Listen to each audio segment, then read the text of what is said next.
igituma twayigize nuko mu mwuga wacu harategekanijwe ko nibiburi rimwe mu mwaka haba kongre y'abakontable mu gihugu cyose. Icyo gituma twayigize. Ikindi twayigize ni ihuriro ry'abantu benshi bateza kuvuga no kumenyesha ibintu bakora. Muraza gusohoka hanze, muraza kubona amastand kandi n'abandi bose kugira ngo dushobore gukarishanya ubwenge. Nicyo gituma iyi kongre yahabaye. Kuvyerekeye ethique na deontologie gituma twabitoye nukumenya yuko uyu mwuga wacu abantu benshi ntibawuzi. Ni nko kuvura, ni nko guca imanza, ni ibintu umuntu aza akakwitura kubera ubu murusha ubwenge ushobora no kumuhenda. Mugabo tuvuga tuti wewe akarangamutima kawe niko kagira, kuko niyo waza kuvuga ibiharuro watoye nta wundi azoguhinyitsa. Mugabo cyane ni akarangamutima. Icyo gituma akarangamutima k'umukontable ariko gakomeye.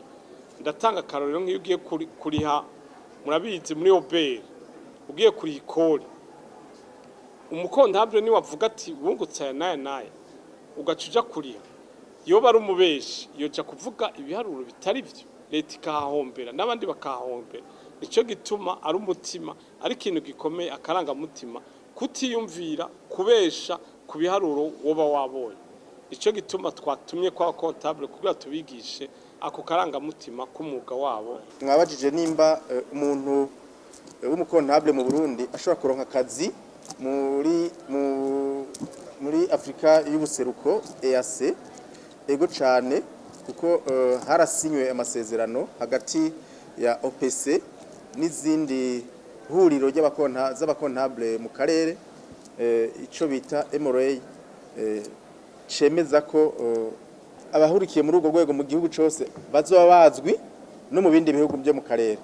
Ariko hasabwe ko bose baronka inyigisho zimwe ku bijanye ico bita qualification, impamyabushobozi y'urwego rwitwa CPA, Certified Public Accountant mu Congereza, mu Gifaransa ni expertise comptable, no kuvuga ubumenyi buhanitse muri iyo domaine ya comptabilité.